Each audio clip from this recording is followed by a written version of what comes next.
Halo para akademisi, kali ini kita akan membahas Intercompany Profit Transaction Inventory dengan menggunakan Equity Method. Sebelum masuk ke materi, kenalan dulu yuk sama yang bikin video ini. Nah, yang dimaksud dengan Intercompany Profit Transaction Inventory adalah kondisi di mana terjadi transaksi penjualan dan pembelian inventory antara induk dan anak perusahaannya. Apabila hal itu terjadi, maka transaksi berikut ini juga harus dieliminasi. Eits, tunggu dulu. Sebelum melanjutkan pembahasan terkait transaksi inventory antar perusahaan, kita perlu mengenal istilah downstream dan upstream terlebih dahulu.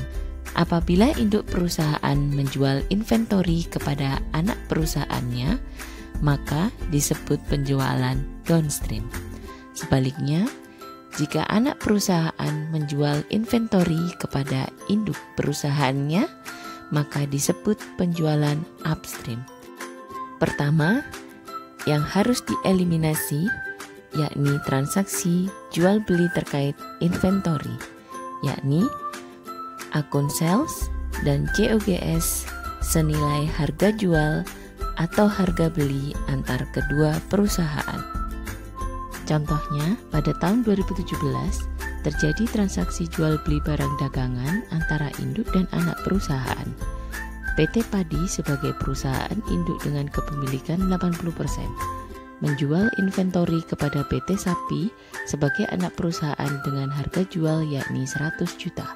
Termasuk di dalamnya profit sebesar 20%, sehingga harus dibuat jurnal eliminasi sebagai berikut: sales 100 juta, COGS 100 juta. Berikutnya, mengeliminasi utang piutang antara induk dan anak perusahaan. Dengan mengeliminasi account payable dan account receivable sebesar utang atau piutang antar kedua perusahaan.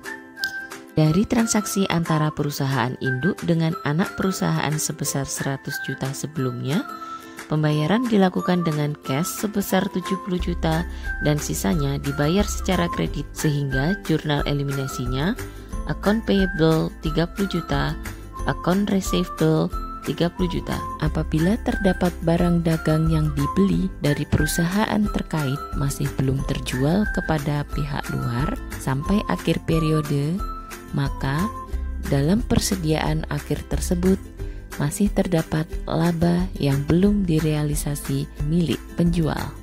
Dan dalam laporan keuangan konsolidasi, laba tersebut harus dieliminasi.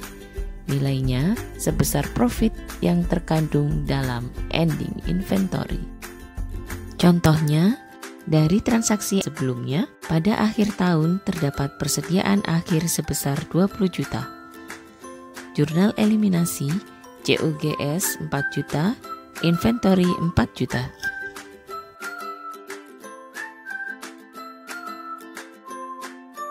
Pada tahun berikutnya, ending inventory yang di dalamnya terdapat unrealized profit akan menjadi beginning inventory dan akan dijual pada tahun tersebut.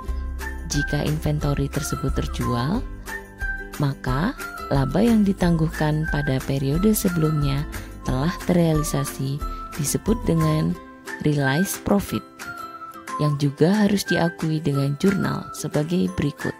Karena menggunakan equity method, maka realized profit akan langsung menambah nilai investment in S. Pada tahun berikutnya, ending inventory senilai 20 juta tersebut terjual seluruhnya pada tahun 2018, sehingga profit harus diakui dengan jurnal investment in S 4 juta, COGS 4 juta. Sebaliknya, jika transaksi upstream, investment in S harus dicatat sesuai proporsi kepemilikan atas realized profit tersebut. Kemudian, kita juga harus memunculkan bagian realized profit milik NCI Equity. Terima kasih. Sampai jumpa lagi pada materi selanjutnya.